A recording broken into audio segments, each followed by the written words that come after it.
Let's talk about your job. Why are meetings run the way they are? Why does it feel like your company has a million rules for, well, everything? The answers aren't just random. They're actually part of this fascinating story about the history of management.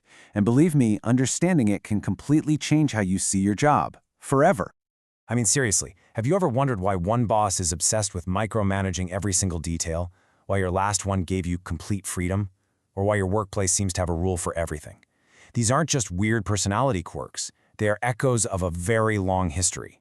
The way you're managed, the structure of your team, even how your performance is measured, none of it happened by accident. It's all the result of a solid century of experiments, breakthroughs, and some brilliant, maybe sometimes flawed ideas. So let's pull back that curtain. All right, here's our game plan. First, we're going to travel back to the very dawn of modern management, a time that was just obsessed with pure efficiency. Then we'll get to the game-changing discovery of the human factor. After that, we'll explore the kind of high-tech toolkit that today's managers are using, and finally, we'll wrap up by looking at what all of this really means for you and your career. Okay, so our story begins in the age of steam and steel, right around the turn of the 20th century.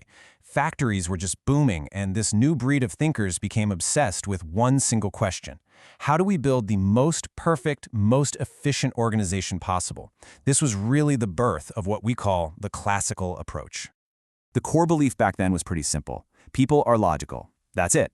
If you create the most efficient system and you offer the right financial incentives, people will rationally follow that system to maximize their own earnings and, of course, the company's output. The whole organization was basically seen as a machine, and people were just the gears. A guy named Frederick Taylor was the father of what he called scientific management. He truly believed there was one single best way to do any job. You know, to make this real, just think about UPS today.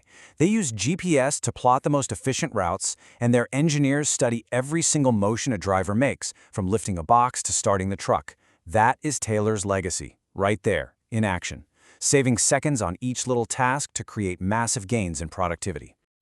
Next up, we meet a thinker who championed an idea that, let's be honest, makes most of us groan today: bureaucracy. But wait, hold on. For Max Weber, bureaucracy wasn't about endless paperwork and red tape. It was actually a revolutionary idea, a perfectly rational machine designed for ultimate efficiency and fairness. And just look at how this machine was designed. Every part had a very specific purpose, a clear division of labor.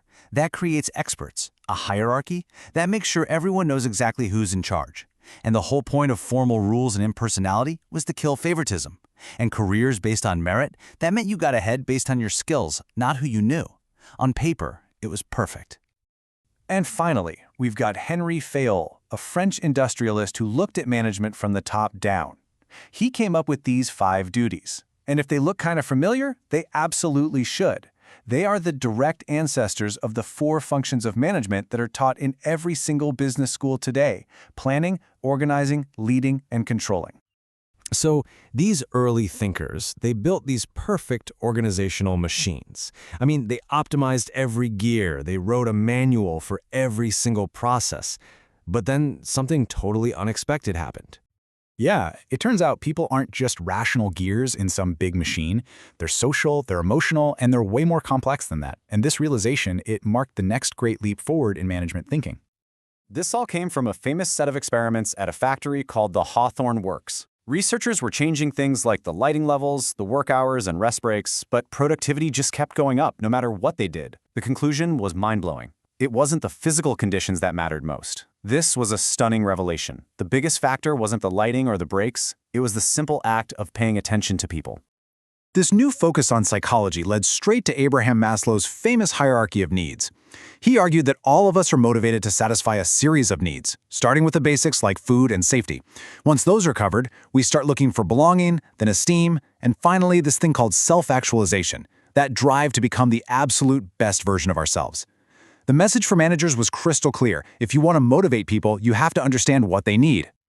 So Douglas McGregor took this idea and presented 2 polar opposite views of workers. A Theory X manager believes people are basically lazy and need to be controlled. A Theory Y manager believes people are naturally motivated and actually want to do good work. Now, the crucial point, the real kicker, is this. McGregor argued that a manager's belief becomes a self-fulfilling prophecy. Treat people like they're lazy, and guess what? They'll probably act that way. But trust them, and they will almost always rise to the occasion. I mean, the choice seems pretty obvious, doesn't it? And yet, we've all met our share of Theory X managers. This powerful contrast between trust and control is the true legacy of this whole human relations movement.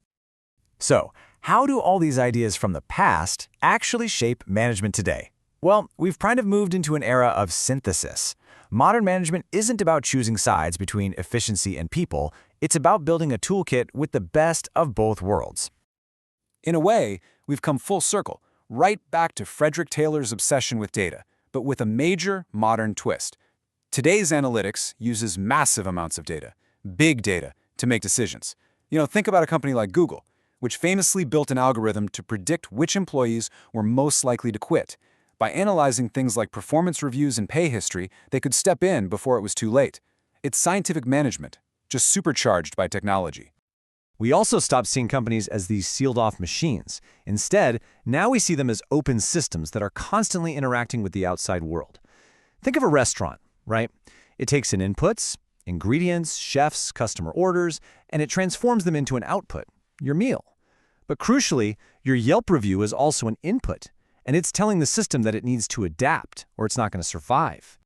And this leads to one of the most powerful ideas in modern management, contingency thinking. It's the simple but really profound idea that there is no one best way. A super strict, rule-based approach is probably perfect for a nuclear power plant, right? But it would completely crush a creative ad agency. The right answer always depends on the situation. And finally, we have the philosophy of continuous improvement, which was famously championed by companies like Toyota.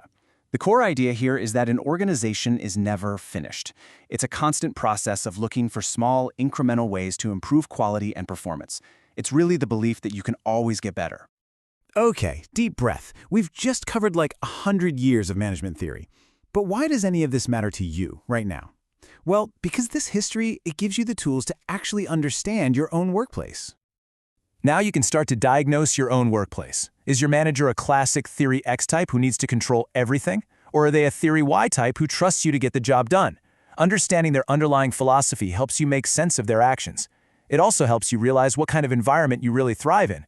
Do you prefer the clear structure of a bureaucratic system, or do you need the freedom of a more modern, adaptive one? This knowledge gives you the language to actually ask for what you need to succeed. So when you see a manager who is obsessed with metrics, you can see the ghost of Frederick Taylor. When a company invests a ton of money in team-building events, that's the legacy of the Hawthorne studies. This history is like a decoder ring for your career. It really helps you make sense of it all.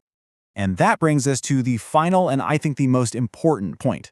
Whether you're managing a team today or you will be in the future, you are now a part of this story. You get to choose which of these lessons you want to apply.